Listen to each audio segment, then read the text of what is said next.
The first iteration of the Get On My Level series happened back in 2014 and had 330 players in attendance, and since then it has grown into one of North America's premier Smash events that is slated to have over 1,000 competitors this year. So to get you informed and excited for this weekend's festivities, let's take a look at some players and storylines you should be looking out for this weekend in Ontario. The most obvious storyline heading into any tournament is who is going to be able to win the event, and at GOML, a win could potentially have huge implications for rankings moving forward. For Get On My Level, there are 3 big contenders that take the gold: Mewtwo, Hungrybox, and Plup.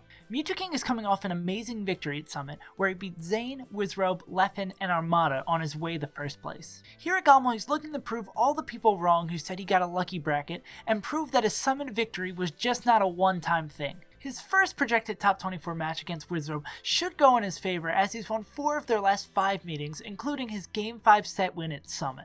After that, he's going to either have Plup or Zane in his way into making winners finals. If Zane is able to upset Plup yet again, Mewtwo should be able to demonstrate his proficiency in the Marth Ditto and easily move further in the bracket. However, if we see a return to form by Plup, Mewtwo may have to make it to Grands through losers. Mewtwo has lost 4 of his last 5 sets against Plup, including a 3-1 loss at Summit, but maybe he'll be able to turn this trend around at GOML. If he is able to, he'll be facing off against Hungrybox, who he actually has a really good shot at beating if Mewtwo's 7-10 record against him in 2017 is any indication. I honestly think there's a very real possibility that we will be seeing Mewtwo win 2 back-to-back majors if he's able to avoid the consistency issues that have plagued him for so long. Plup is also a real contender to win Get On My Level, where he's looking to prove that his 5th placing at Summit was just an anomaly for the Genesis 5 champion. His match against the top 24 is against either Pew Pew, who last beat him in 2013, or Duck, who has never beat him according to Tafosats, which should be an easy win for Plup either way. After that, we have his previously mentioned set against Zane. With his win at Summit, Zane is actually up on Plup 2-1 in their head-to-head all-time sets, which is wild, but even so, Plup is still the favorite to win this match. If he's able to even up the record against Zane and keep his streak against Mewtwo going, he'll get another shot at Hungrybox. So far this year, Plup is 3-7 against Hungrybox, taking 2 sets during his Genesis victory and winning the other at Winners Finals at Nudes Oakland, so the odds aren't really in his favor. If Plup isn't able to win in Winners Finals against Hungrybox, it's hard seeing him being able to win the event, as the last time Hungrybox lost an event while being on winner's side of Grand Finals was 2 years ago to Mango at DreamHack Austin. But if Plup is able to beat Hungrybox the first time they meet at the event, he's got a solid shot to be declared the GOML champ. And lastly, we have the man to beat, who shockingly only finished 4th at Summit, Hungrybox. This 4th placing did come after a solid losers run where he beat Axe, Mango, Leffen, and was just unable to close out his set against Armada, who beat him for the first time since Royal Flush back in May of 2017. However, Hungrybox still has a pretty firm grasp over the number 1 spot for the year, with his wins at Smash Valley, EGLX, Full Bloom, and both Nudes events. But if Mewtwo or Plup are able to win another major event over him, his dominance could be called into question. His first projected matchup in the top 24 is SFAT, who was able to take a set off Hungrybox at CO Dreamland last year, but is already 0-3 against him this year, and has lost 9 out of their last 10 sets. Then the difficulty of his semis match is going to depend a lot on how the Axe vs Amsa set goes. Luckily for Hungrybox, Axe is up 3-1 in the last 2 years against Amsa, so he will most likely dodge the Yoshi who knocked him in the losers at Summit. The last time Axe was able to beat Hungrybox was at MLG Anaheim 2014, so unless Axe pulls out one of his secondaries that catches HBox off guard, he's feeling pretty confident about making it into Winners Finals.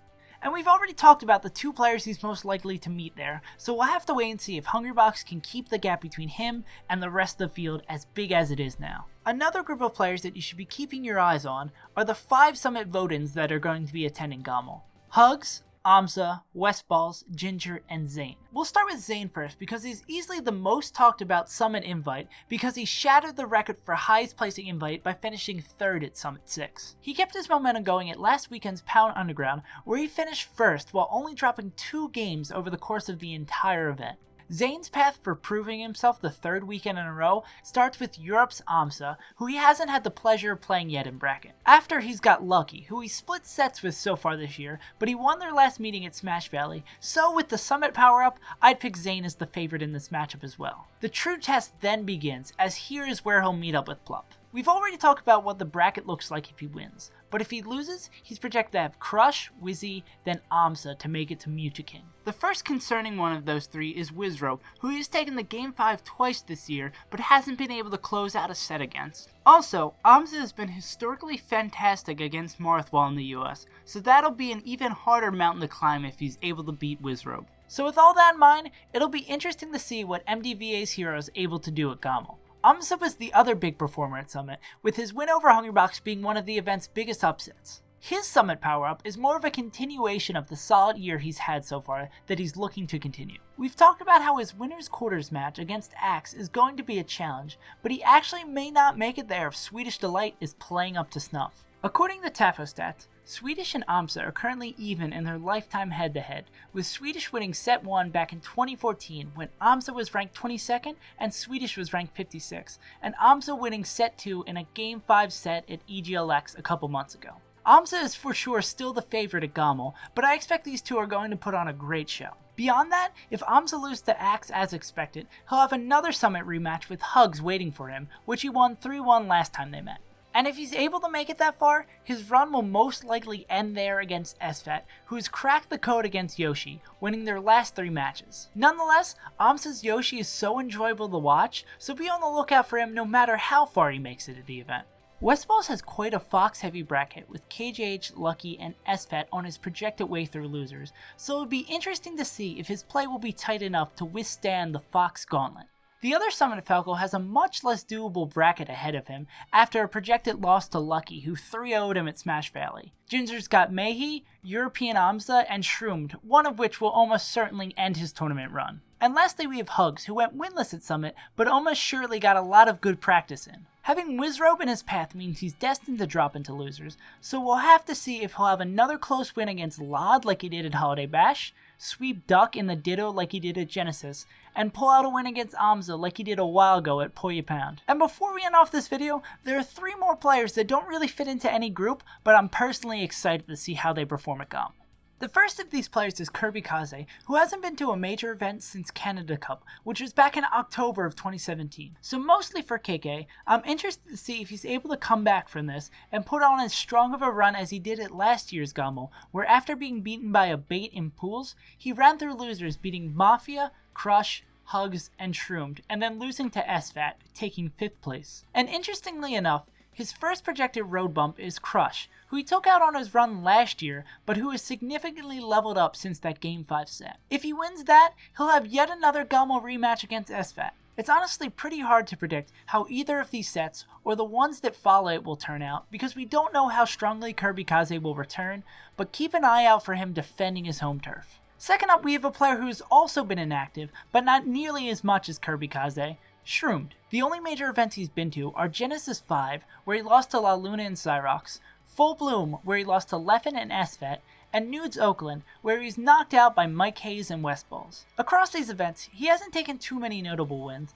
and these losses, besides at Full Bloom, aren't really up to snuff for the 13th best player in the world, so another underwhelming performance could potentially bump him out of the top 20. His first test will be being able to beat Lod, who's slowly pushing his way into the top 20. Shroom was able to win the last time they met at Holiday Bash, but Lod's got both a strong Marth and a strong Sheik in his region to help him be ready for whatever character Shroom throws at him. If he wins, he'll be thrown into Losers by Hungrybox to face off with Ginger, who he hasn't played to my knowledge, and then None, who he got swept by at Holiday Bash. So Shroom doesn't have the brightest bracket to look forward to, but if he puts on a Smash and Splash 3 quality showing, which he definitely still has the talent to do, he can easily wipe away the doubt the beginning of the year has brought out. And to wrap up this video, we have my last player to keep your eyes out for, Pew Pew U. He's coming off a 3rd placing at Flatiron, where both his Marth and Fox were looking solid, taking wins off of Zane, Captain Smuckers, Swedish, and Crush before being double eliminated by Axe. But with his early matchup against Duck,